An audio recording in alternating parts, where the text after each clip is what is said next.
All right, let's talk Los Angeles Rams. We're in the thick of training camp, starting to see what this team is going to look like for 2025. We've covered a lot of these young guys to new additions, some early round selections, some undrafted free agents, some late round selections. And guess what, folks? The Rams have done it again with yet another late round gem. This in the form of a young playmaker that the Rams coaches and players are really high on.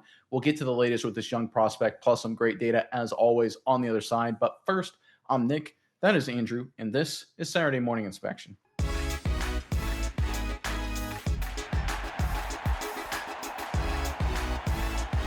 All right, we've talked about the Los Angeles Rams a lot this offseason and all the way through mini camps and training camp for the young guys they've added, whether through the draft or undrafted free agents, whether it's been Ferguson at tight end, Hunter at running back, Pooh Paul at linebacker, Dolek at linebacker, right? And more guys than even that. We talked about the Rams finding great find after great find, whether through the draft or through the undrafted free agent process. And guess what? Turns out the Rams weren't done. If you listen to recent reporting out of Los Angeles when it comes to Coach LaFleur on the offensive side and wide receiver Devontae Adams, they believe they got a seventh round steal and wide receiver Kanata Mumpfield out of Pitt. Let's pull up the article and then we'll get to some very important data on the other side.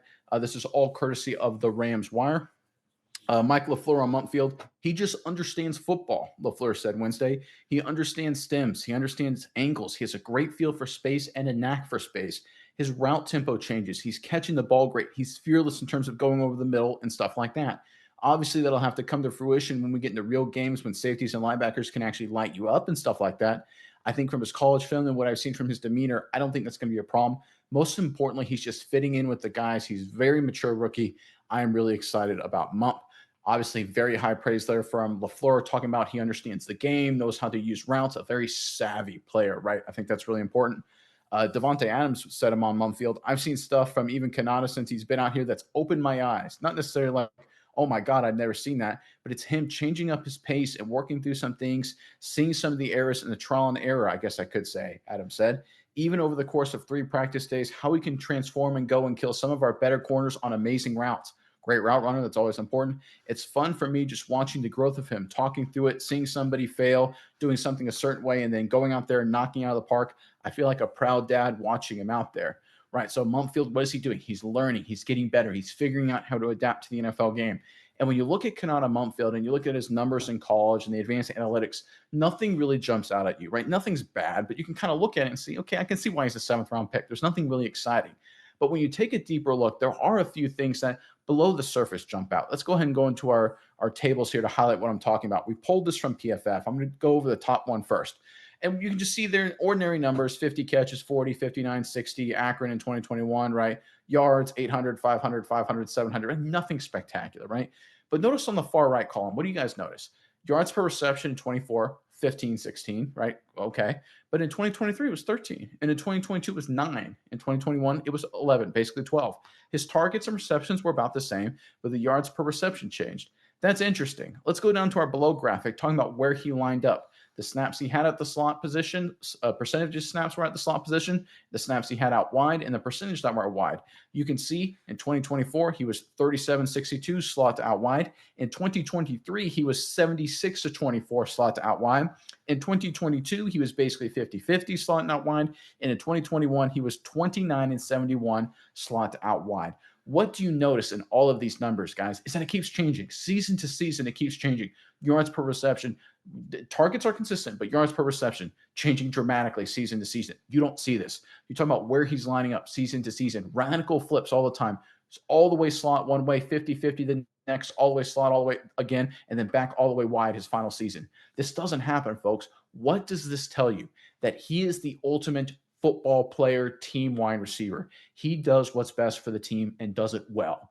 There are very few players, I want to reiterate this, even star players are sometimes very challenged to change up their game to do something they're not good at, right? If you've got a great 50-50 ball wide receiver, all pro kind of guy, right, can win those jump balls, and you say, listen, man, you're great at 50-50 balls. I want you to become a really good slot receiver working those kind of routes. Sometimes they can't figure it out, right? Because they're really good at one thing. They could be a superstar, but they can't adapt their game. Montfield is adaptable. He's like a chameleon. He changes his game by the year dramatically. Nobody I've seen in the draft class at the wide receiver position can do this. I guarantee you who would love this kid would be Bill Belichick if he was still coaching in the NFL, because this is absolutely bonkers. Season by season and sometimes game by game, he changes up completely the kind of player.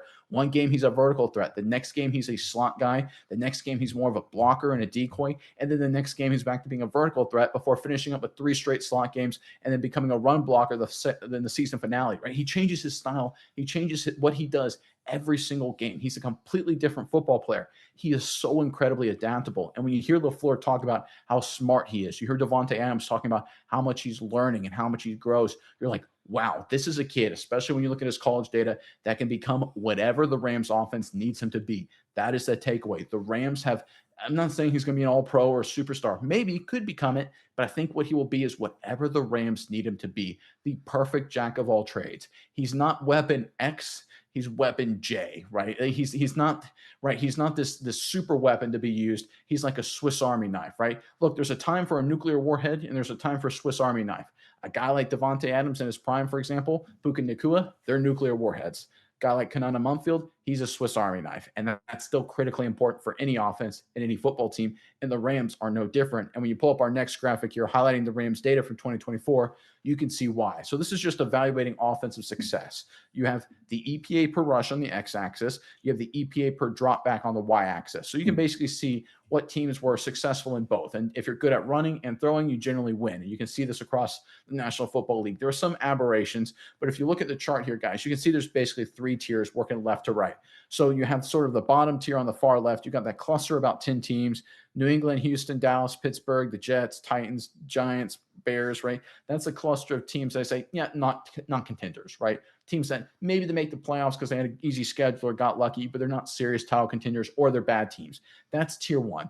And then you have the far right tier at the top of the screen, right? Far upper right quadrant. You can see the Ravens, the Lions, the Bills, the Eagles, the Commanders, right? The Buccaneers. These are the contenders, right? These are the teams that have a legitimate chance based on offensive success to win the whole darn thing. And these are the teams that did win the whole darn thing, if you look at the Philadelphia Eagles right there.